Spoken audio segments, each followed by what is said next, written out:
Bismillahirrahmanirrahim.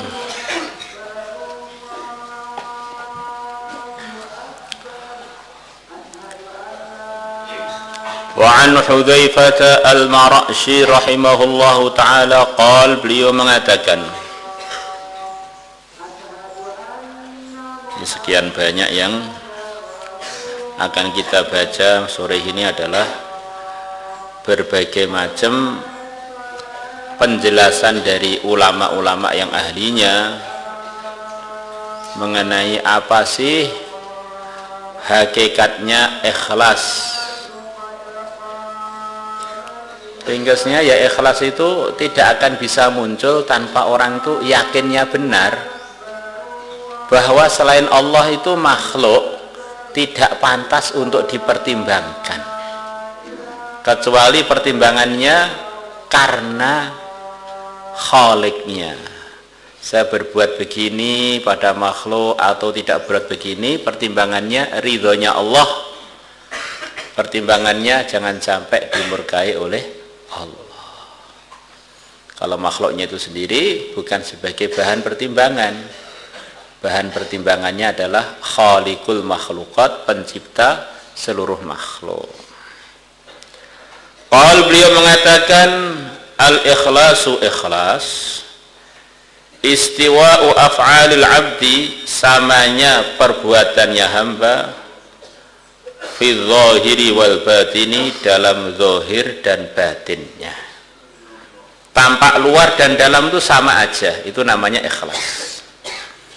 Kalau di hadapan orang kelihatan suwaleh suwalikah, begitu masuk kamar jadi demit, itu bukan ikhlas. Berarti tampak bagusnya tadi gara-gara karena takut dipandang buruk oleh makhluk, takut image, takut namanya jadi buruk, takut posisinya jadi tercoreng. Maka ikhlas adalah samanya perbuatan hamba di zahir dan batin. Zahir yang tampak di badan kita ini, batin yang di hati kita. Ada orang, nggak ada orang, podo mawon. Zahir kita dan batin kita sama, itu ikhlas. Maksudnya sama, tentu saya sama-sama dalam hal-hal yang diridhai Allah. Wa an Dhinnun, dan diriwayatkan dari Syekh Dhinnun rahimahullah ta'ala qal, beliau mengatakan, salatun, ada 3 perkara, min alamatil ikhlas, termasuk tanda-tandanya ikhlas. Jadi beliau enggak menerangkan ikhlasnya, menerangkan tanda-tandanya. Kalau ada tanda-tandanya ini, maka diduga pemilik tanda adalah amalannya karena Allah. Istiwa'ul madhi, pertama samanya pujian, wadzammi, dan cacian, minal amati, dari seluruh manusia. Dipuji dicaci ya tetap istiqomah dalam ridhonya Allah. Dipuji dicaci ya tetap gitu-gitu saja, tidak terpancing gara-gara dipuji atau terpancing gara-gara dicaci. Kadang orang itu karena dipuji, Masya Allah, masuk kelas, rajin, ngaji rajin, begitu tersinggung langsung ngambek. Nah, ketok nek karena itu bukan karena Allah, ini karena hanya sekedar nunggu pujian dan menikmati pujian. Yang kedua, wa nisyatu ru'yatil a'mali fil a'mal, dan lupa melihat amalan di dalam amalan-amalan. Ini kurang lebih maksudnya, kalau dia mengamalkan amalan, mengerjakan sekian banyak kebaikan, dia lupa kebaikan-kebaikan yang dia kerjakan itu. Sama sekali tidak dia hitung-hitung, kemudian dia ingat-ingat kebaikan-kebaikan itu. Karena amal dia karena Allah. Untuk apa kok ingat-ingat lagi? Ini karunia Allah, saya syukuri, ya sudah, nggak usah terus sombong-sombongin, disebar-sebarin. Tentu saja ini nasihat untuk kita. Kalau ada orang soleh cerita mengenai amalan dia, mungkin ada maksudnya untuk nyemangati santrinya, nyemangati lingkungannya, umpamanya. Ringkasnya nisyanu ru'yatil a'mal fil a'mal itu kurang lebih prakteknya dia amal kebaikan apapun sama sekali tidak merasa istimewa dengan sebab apa yang telah dikerjakan, itu semuanya hanya semata-mata pilihan dari Allah. Contohnya orang yang tidak lupa amalannya, contohnya saya telah berjasa begini, di kamar saya telah berjasa, saya telah jadi orang yang terhebat prestasinya, saya telah begini, saya telah begini. Ini berarti ini dia menghitung-hitung amalnya sebagai satu prestasi yang perlu dibanggakan. Umpama amalan kamu itu ada prestasinya, yang layak dipuji bukan kamu, yang layak dipuji adalah pencipta kamu dan pemberi kekuatan kamu dan pemberi ilham kamu untuk beramal tersebut. Nisyanu ru'yatil a'mal fil a'mal, kurang lebih prakteknya begitu itu. Waqtidha'u thawabil a'mali fil akhirah, dan mengharapkan iktidha itu mencari balasannya amal di akhirat. Di dunia mau dipuji enggak dipuji, mau digubris enggak digubris, enggak penting, ini amalan saya ini untuk akhirat saya, bukan untuk dunia ini. Maka berbuat baik, dia tidak berharap selain simpanan akhirat.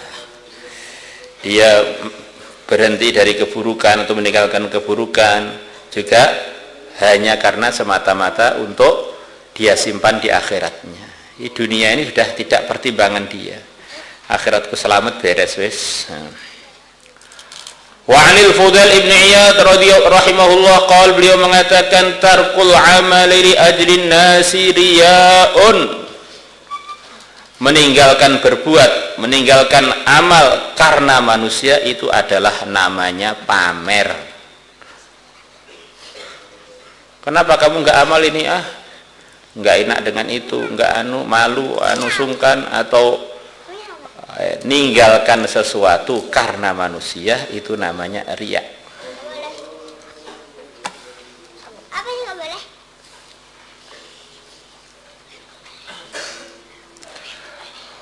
Wal amalu li ajrin nasi syirkun, dan amal karena manusia itu adalah menyekutukan Tuhan, itu namanya syirik.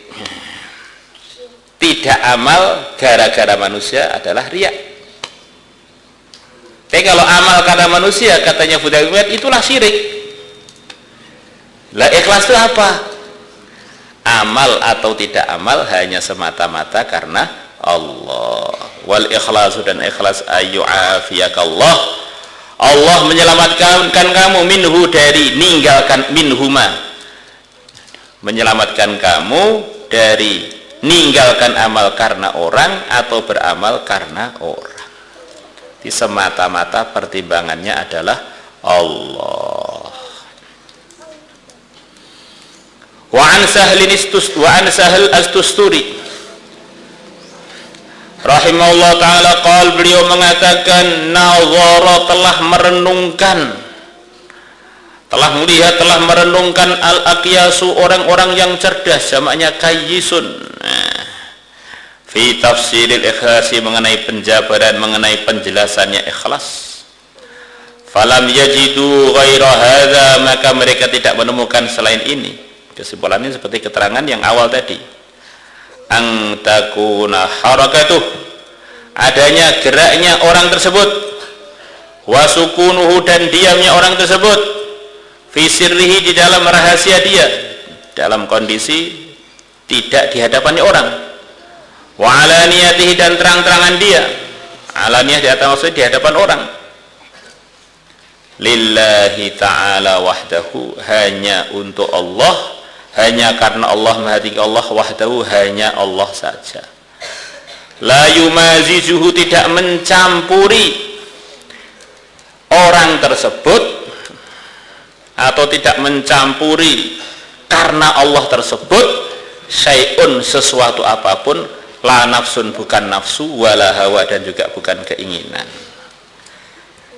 Nafsu dengan hawa bedanya apa Pak? 11-12, anggap saja mirip-mirip. Pokoknya bukan karena pertimbangan keinginan pribadi dia atau dorongan jiwa dia, ya semata-mata karena Allah. Wala dunia, dan bukan karena urusan dunia. Apa-apa pertimbangannya Gusti Allah. Lah kalau orang itu apa-apa pertimbangannya Gusti Allah, akan menjadi orang yang tersoleh, tersopan, terbaik. Mereka lah para anbiya. Kita ini banyak jadi error kehidupan kita ini karena belum apa-apa karena Allah. Akhirnya sering belok sana belok sini, lempeng sebentar belok lagi, lempeng sebentar kepleset lagi, karena pertimbangannya itu masih banyak kecampuran dengan makhluk. Padahal makhluk itu yang kita temui kan beda-beda kan. Ada teman, ada lawan, ada pemuji, ada pencaci, ada yang nggak gubris, ada yang mengabaikan, ada yang merespon, ada yang nggak merespon, ada yang kenal, ada yang nggak pengen kenal dengan kita, ada yang lihat kita pun sudah muak, macam-macam. Akhirnya sikap kita ini jadi terombang-ambing. Jadi kalau pertimbangan kita Allah itu kan hanya satu. Akhirnya sikap kita lempeng terus itu. Dicaci tetap begitu, dipuji tetap begitu, ada orang tetap begitu, nggak ada orang tetap begitu, tetap baik terus. Maka orang itu kalau pertimbangannya makhluk repot, robah terus, nggak jelas jati dirinya, nggak jelas dia ini sebetulnya punya prinsip yang bagaimana. Wa anis Surri, dan dari Imam Surri rahimahullah ta'ala, beliau mengatakan, la ta'mal linnasi syai'a, janganlah engkau berbuat karena manusia apapun, wala tatruk lahum syai'a, dan jangan kamu tinggal demi manusia apapun, wala tughatti lahum syai'a, dan jangan kamu tutupi karena manusia apapun, wala takshif lahum syai'a, dan jangan kamu buka karena manusia apapun. Masya Allah.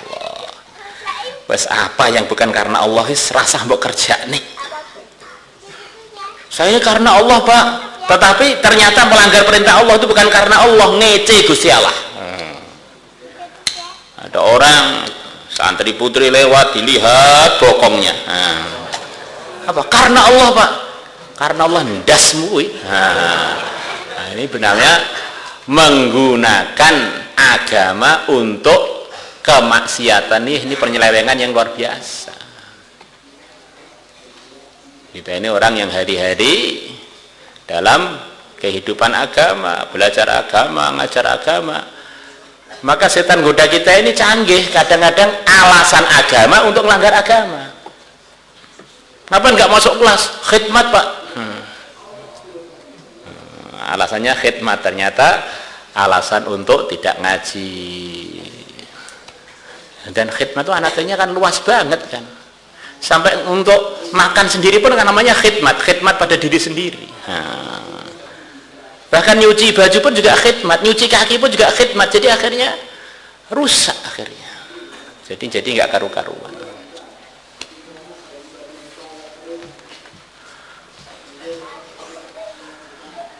La ilaha illallah. Ada seorang pengajar agama, ini umpama kan, pengajar agama itu kalau belajarnya dari orang-orang bersanad, itu memang ada hadis-hadis yang mafhumnya di antara cara mengekalkan iman, mengekalkan hidayah itu adalah dengan berjabatan tangan dengan orang yang bersanad sampai Rasulullah.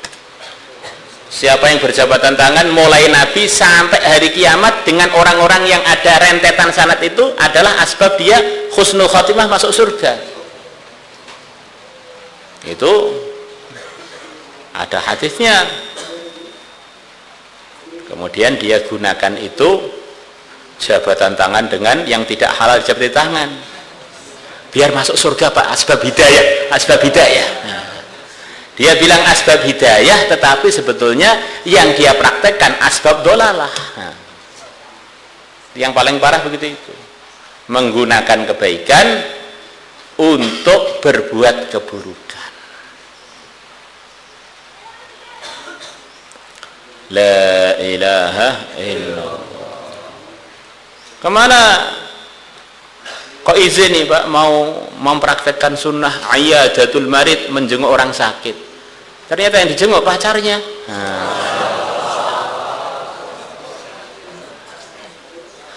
Maka kita ini dalam kebaikan, jangan sampai kebaikan yang kita kerjakan dan kita ketahui itu kita gunakan untuk murkanya Allah. Orang kan menganggap kita ini setengah wali, padahal hanya setengah tok, setengahnya demit. Maka hati-hati, kita ini tidak maksum, setiap saat bisa berbuat keburukan, setiap saat bisa berkemungkinan murtad. Salatullah salam